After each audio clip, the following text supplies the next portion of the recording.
तर नमस्कार मंडळी, आजची रेसिपी खूप स्पेशल आहे कारण जगातली माझी सगळ्यात आवडती भज्यांचा एक प्रकार मी तुम्हाला दाखवणार आहे। तर मक्याच्या कणसाच्या दाण्यांची मी भजी बनवते। म्हणजे ही माझ्या आईची रेसिपी आहे, मी खूप लहान असल्यापासून ती बनवती।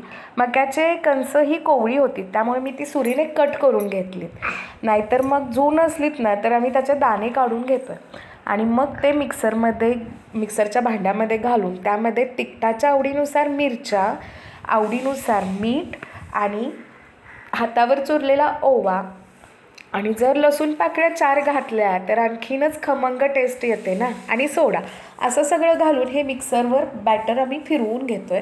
तर ते जे तयार होते त्याची कन्सिस्टन्सी जर समजा दाणे रसाळ असतील आणि पातळ झाली असेल तर त्यामध्ये थोडं बेसनचं पीठ घालायचं, नाहीतर मग कोरडं झालं असेल तर थोडंसं पाणी घालून पुन्हा ते मिक्सरवर फिरवायचं आणि छान असं ते पीठ तयार करून घ्यायचं आणि त्याची भजी तळायची।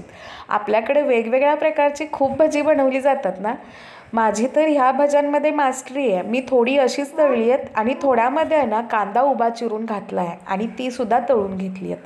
तर मक्याची भजी ही खूप अप्रतिम आणि भन्नाट लागतात। तुम्ही कधीतरी ट्राय करून बघा आणि रेसिपी कशी वाटली हे कमेंटमध्ये मला नक्की सांगा, कारण मला ऐकायला खूप छान वाटेल। मी खूप एफर्ट्स घेऊन ही भजी बनवली आहेत, म्हणजे मी अगदी गावापर्यंत गेले की मला मक्याची कणसं पाहिजे होतीत म्हणून, कारण स्वीटकॉर्नची ही रेसिपी होती, नाही असं नाही, पण जी ओरिजिनल गावच्या कणसांची चव असते आपल्या मातीत पिकलेल्या ती खूप छान येते याला, त्यामुळे तीच कणसं शक्यतो करून वापरा।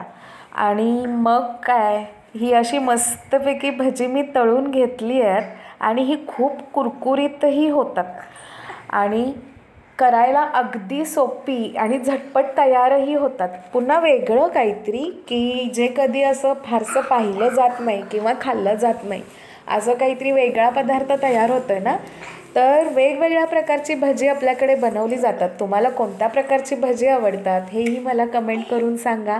मी सुद्धा मला येणारे खूप वेगळे भज्यांचे प्रकार आहेत जे पोस्ट करण्याचा नक्की प्रयत्न करीन। आणि हा व्हिडिओ आवडलास प्लीज लाईक करा, म्हणजे मग मोटिवेशन मिळतं ना, आणि मग पुन्हाच अशा नवनवीन रेसिपीसोबत भेटूयाच। तोपर्यंत बाय बाय।